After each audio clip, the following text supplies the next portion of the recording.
आइए देखते हैं, हम आपको बताने वाले हैं आज लेंस की क्षमता पर एक क्वेश्चन आ जाता है क्लास 10th और 12th दोनों में, फिजिक्स में। तो पहले हम परिभाषा की बात करेंगे और जो है आप याद करने में थोड़ी प्रॉब्लम होती है, तो इसलिए मैंने एक ट्रिकी फार्मूला बनाया है। फार्मूले के बेस पर इसको करेंगे।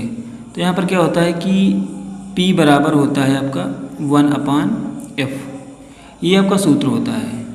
और यहाँ पर ये क्या होता है, इन मीटर, ये आपका मीटर में होता है। अगर इसको चाहें आप तो यहाँ पर अगर सेंटीमीटर में है तो यहाँ पर 100/f लिख सकते हैं। क्या लिख सकते हैं? 100/f। अगर वो सेंटीमीटर में फोकस दूरी दी गई है, या तो इसको मीटर में आप कन्वर्ट कर लीजिए। उसके बाद देखिए, आप जब मीटर में कन्वर्ट कर लेते हैं तो यहाँ से आपका जो है, अब इसको परिभाषा अगर करना है तो यहाँ पर आप लिख सकते हैं कि जो लेंस की जो क्षमता होती है वो फोकस दूरी के व्युत्क्रम होती है। लेंस की क्षमता की फोकस दूरी जो होती है वो क्या होती है, वो उसका व्युत्क्रम होती है। तो ये आपका हो जाएगा इस प्रकार से। अब इसमें जो है देखिए, क्वेश्चन कैसे आते हैं। क्वेश्चन आपके आते हैं जैसे 2 मीटर फोकस दूरी वाले अवतल लेंस की क्षमता आपको ज्ञात करनी है। तो यहाँ पर क्या है, 2 मीटर फोकस दूरी दी गई है। तो यहाँ पर आपका सूत्र हो जाएगा 1/f इन मीटर, ये मीटर में ही होता है। तो यहाँ पर कितना हो जाएगा 1/2। और इसको जब आप सॉल्व करोगे तो 0 पॉइंट कितना आ जाएगा, 5 डायोप्टर, क्योंकि 2 पंचे 10, ये 0.5 डायोप्टर आ जाएगा। और लेंस की क्षमता का मात्रा भी होता है वो डायोप्टर होता है। अगला क्वेश्चन है, यदि लेंस की क्षमता 10D है, मतलब जितने प्रकार के क्वेश्चन इसके आने वाले हैं वो क्वेश्चन मैं आपको बता रहा हूँ। ये लेंस की क्षमता इतनी दी गई है, यानी P की वैल्यू ये आपकी दी गई है 10D। तो इसकी फोकस दूरी आपको निकालना है, तो F बराबर हो जाएगा 1/P।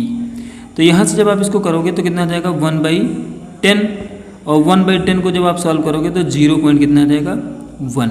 ये मीटर में आ रहा है, ये कितना आएगा मीटर में। अगर सेंटीमीटर में करना चाहेंगे तो सेंटीमीटर में आप कर सकते हैं।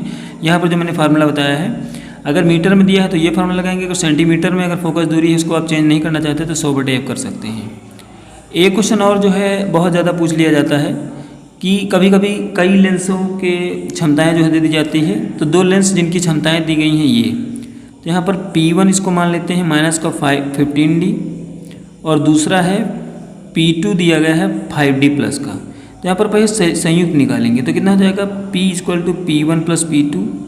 तो P1 है -15 और प्लस का है 5, तो कितना हो जाएगा -10D। कितना हो जाएगा, -10D हो जाएगा। अब इसकी जब फोकस दूरी आप निकालोगे तो F बराबर हो जाएगा 1/f। अब यहाँ पर क्या करेंगे, 1/f जो है माइनस का दिया गया तो कितना हो जाएगा, ये आपका ये P होगा, यहाँ पर ये P हो गया। यहाँ पर 10 दिया गया है। अब इसको जब सॉल्व करेंगे तो कितना आ जाएगा, -0.1 मीटर, ये आपका आंसर हो जाएगा। तो जब संयुक्त होगा तब भी कोई दिक्कत नहीं, इस प्रकार से फार्मूला लगा सकते हैं। P बराबर P1 + P2 ... Pn तक हो सकता है।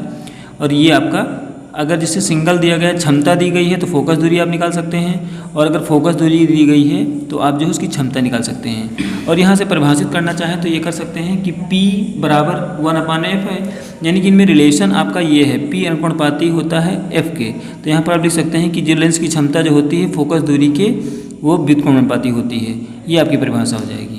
इस प्रकार से ये क्वेश्चन जो है बहुत ज़्यादा इंपॉर्टेंट है बोर्ड के एग्जाम के लिए। ऑब्जेक्टिव टाइप में भी आ सकता है 1 नंबर का क्वेश्चन, ये आप लोग देख लीजिए अच्छी तरह से।